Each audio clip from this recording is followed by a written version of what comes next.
नाज़रीन आदाब, आप देख रहे हैं आलमी सहारा। वक्त हो गया खबरनामे का। खबरनामा शुरू करने से पहले देखते हैं हेडलाइंस।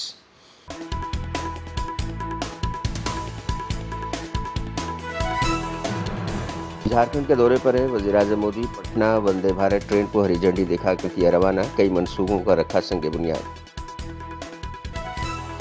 सीबीआई ने आरजी कर मेडिकल कॉलेज अस्पताल के साबिक प्रिंसिपल संदीप घोष और तिल्ला पुलिस स्टेशन के एसएचओ को किया गिरफ्तार। इंजीनियर राशिद के बयान पर उमर अब्दुल्ला हुए बरहम। कहा, इंजीनियर राशिद नेशनल कॉन्फ्रेंस को बना रहे हैं निशाना। उत्तर प्रदेश के मेरठ की जाकिर कॉलोनी में 3 मंजिला इमारत गिरी, 10 लोग हलाक, 5 जख्मी।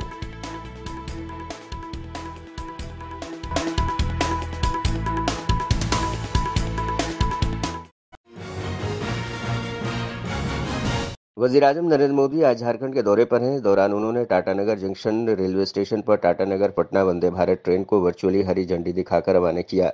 पीएम मोदी ने झारखंड के देवघर जिले में मधुपुर बाईपास लाइन और हजारीबाग जिले में हजारीबाग टाउन कोचिंग डिपो का संग बुनियाद भी रखा। इस दौरान वज़ीर-ए-आज़म मोदी ने कहा कि आज झारखंड को विकास का नया आशीर्वाद मिला है। उन्होंने कहा है कि झारखंड को 6 नई वंदे भारत ट्रेनें, 650 करोड़ से ज्यादा के रेलवे मंसूबे, सफर की सहूलियात में तोसी और इसके साथ हजारों लोगों को पीएम आवास योजना के तहत अपना पुख्ता घर मिला है। इस शुभ दिन झारखंड को विकास का नया आशीर्वाद मिला है। 6 नई वंदे भारत ट्रेनें, 650 करोड़ से ज्यादा की रेलवे परियोजनाएं, कनेक्टिविटी और यात्रा सुविधाओं का विस्तार और इस सबके साथ साथ झारखंड के हजारों लोगों को पीएम आवास योजना के तहत अपना पक्का घर।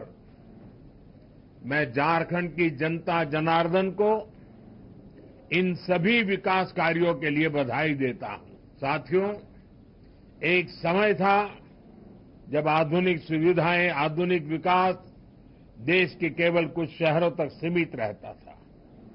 झारखंड जैसे राज्य आधुनिक इंफ्रास्ट्रक्चर और विकास के मामले में पीछे छूट गए थे, लेकिन सबका साथ सबका विकास के मंत्र ने देश की सोच और प्राथमिकताओं को बदल दिया है। अब देश की प्राथमिकता देश का गरीब है। अब देश की प्राथमिकता देश का आदिवासी है। अब देश की प्राथमिकता देश का दलित, वंचित और पिछड़ा समाज है। अब देश की प्राथमिकता महिलाएं हैं, युवा है, किसान है। इसलिए आज दूसरे राज्यों की तरह ही झारखंड को वंदे भारत जैसी हाईटेक ट्रेनें मिल रही है, आधुनिक इंफ्रास्ट्रक्चर। राहुल गांधी के बयान पर मरकजी वजीर जीतन राम मांझी ने कहा है कि उन्होंने क्या कहा मुझे नहीं पता है, लेकिन मैं इतना जरूर कहता हूं कि राहुल गांधी अपोजिशन के लीडर है। वो बैरून ममालिक में जाकर हिंदुस्तान के बारे में बहुत कुछ बोलते हैं जो नहीं बोलना चाहिए। वो अपोजिशन लीडर हैं, उन्हें ऐवान में बोलना चाहिए। घर का भेद बाहर कभी नहीं कहने चाहिए। कोई भी मुहिब वतन ऐसा नहीं करेगा। राहुल गांधी के बारे में मैं ये कह सकता हूँ कि ये मुल्क से गद्दारी का काम कर रहे हैं। उन्होंने क्या कहा है हमको पता नहीं है, लेकिन इतनी बात जरूर मैं कहता हूं कि राहुल गांधी जो विपक्ष का नेता हैं, वो विदेशों में जा करके हिंदुस्तान के बारे में बहुत तरह की बात बोलते हैं जो नहीं बोलना चाहिए। वो विपक्ष के नेता हैं। भारत में रह करके पार्लियामेंट में बोलना चाहिए और घर की भेदिया लंका डाहे वाली बात होती है। घर का भेद बाहर कभी नहीं कहना चाहिए। कोई भी देशभक्त ऐसा नहीं कर सकता है। इसलिए राहुल जी के बारे में तो मैं कह सकता हूं कि ये देशद्रोही का काम कर रहे हैं। इंजीनियर राशिद के बयान पर नेशनल कॉन्फ्रेंस के लीडर उमर अब्दुल्ला ने कहा है कि इंजीनियर राशिद नेशनल कॉन्फ्रेंस को निशाना बना रहे हैं। हर कोई नेशनल कॉन्फ्रेंस को निशाना बना रहा है। उन्होंने कहा है कि उनके यानी पीएम के वादों को भूल जाइए। उन्होंने पिछले 10 सालों में क्या किया है इसका हिसाब देना चाहिए। जम्मू कश्मीर में डबल इंजन सरकार रही है और इस डबल इंजन सरकार का जमीनी सतह पर क्या फायदा हुआ, ये देखने वाली बात है। हर तरफ से अच्छा रिस्पॉन्स आ रहा है और इंजीनियर रशीद कैंपेनिंग कर रहे हैं, अच्छी बात है ना। वो निशाना नेशनल कॉन्फ्रेंस को ही बना रहा है। क्या मजबूरी है उसकी कि नेशनल कॉन्फ्रेंस को ही वो निशाना बना रहा है, वो इस सवाल का जवाब वही दे सकता है। साथ में पीडीपी भी आपको निशाना बना रही है? आज हर कोई हमें निशाना बना रही है, चाहे वजीर आजम हो, मरकजी हुकूमत हो, बीजेपी हो, पीडीपी हो, एआईपी हो, सब जो है नेशनल कॉन्फ्रेंस को निशाना बना रहे हैं। तो पीएम ने काफी सारी डेवलपमेंट का वादा किया था ना, पहले तो वादा तो छोड़िए ना, पहले पिछले 10 साल का तो हिसाब किताब बराबर करें।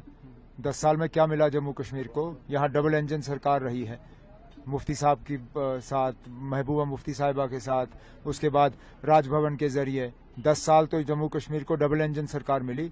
इस डबल इंजन सरकार का जमीनी सतह पर क्या फायदा हुआ, जरा वजीर आजम साहब वो गिने, उसके बाद हम बाकी बातें करेंगे। चलो।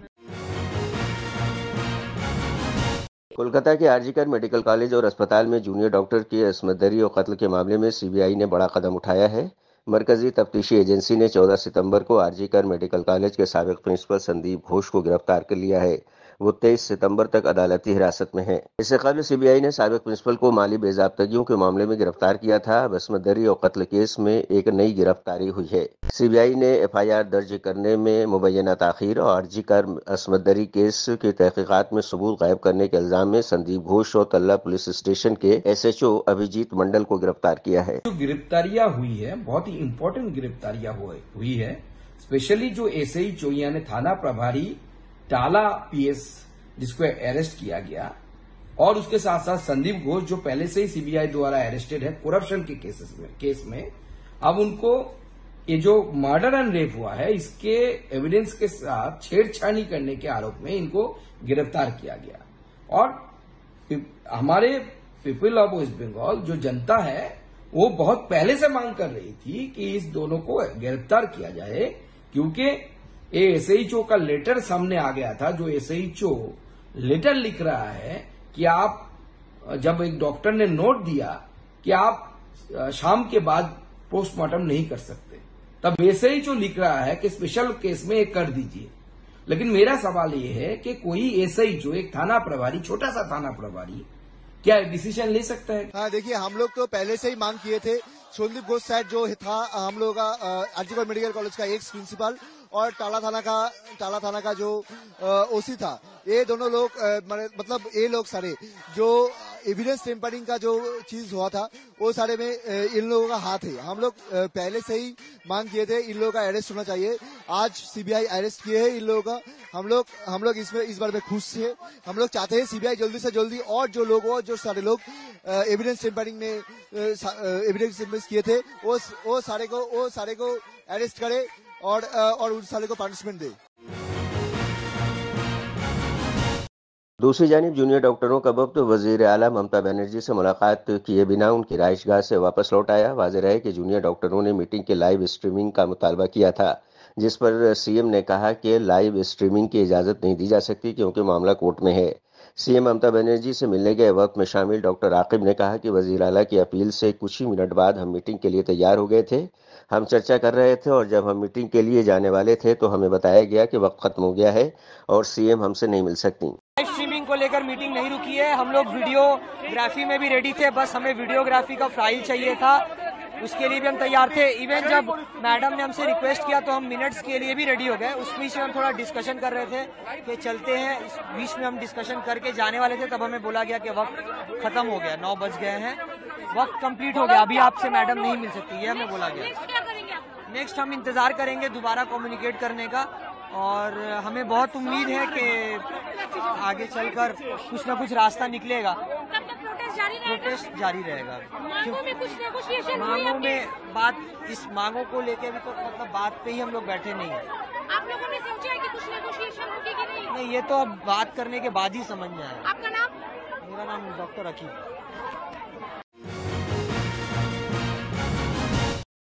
महाराष्ट्र में असेंबली इंतखाबात से पहले सियासी गहमा-गहमी बढ़ती जा रही है। शिवसेना यूबीटी ने भी अपने मुखालफिन पर हमले शुरू कर दिए हैं, जिसके तहत अपने तर्जुमान सामना में वजीर आजम नरेंद्र मोदी और एनडीए हुकूमत की जबरदस्त खिंचाई की है।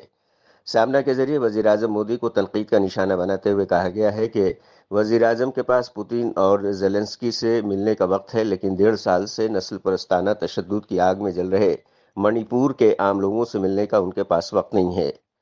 मोदी ने जंगजदा यूक्रेन में ट्रेन से 16 घंटे का सफर किया और भक्तों से तालियां बटोरी, लेकिन उनके पास अभी तक मणिपुर के तशद्दुद इलाके का मुख्तसर दौरा करने का भी वक्त नहीं है। उनको नहीं लगता कि उन्हें मणिपुर के आम लोगों से मिलना चाहिए और उन्हें तसल्ली देनी चाहिए।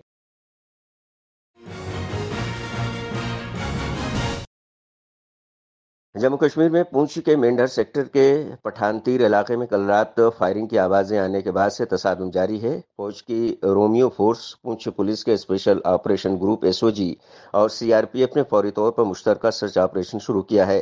सिक्योरिटी फोर्सेस ने इलाके का मुहसरा कर लिया है। सुबह भी फायरिंग की आवाजें सुनाई गईं।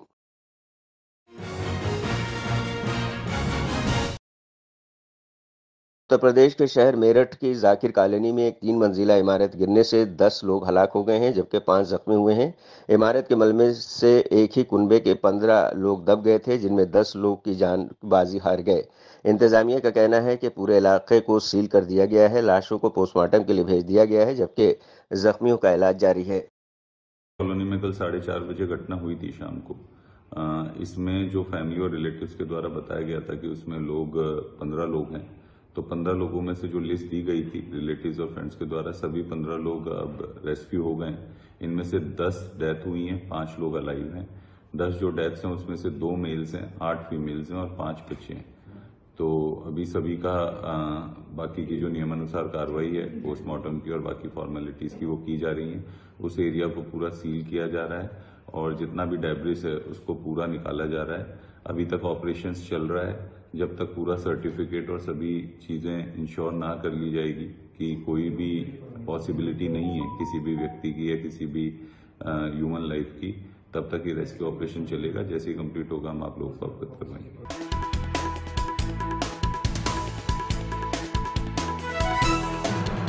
झारखंड के दौरे पर है वजीर-ए-आज़म मोदी। पटना वंदे भारत ट्रेन को हरी झंडी दिखाकर किया रवाना। कई मंसूबों का रखा संग बुनियाद।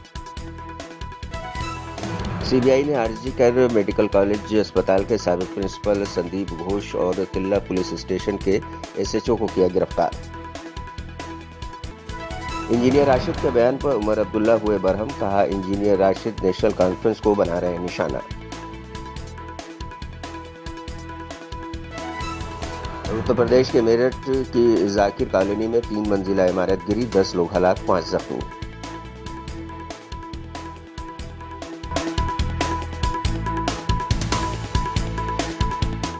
तो नाज़रीन, आज के खबरनामे में बस इतना ही। दीजिए इजाज़त, लेकिन आप देखते रहिए 24 घंटे का उर्दू न्यूज़ चैनल आलमी सहारा। सारा प्रणाम।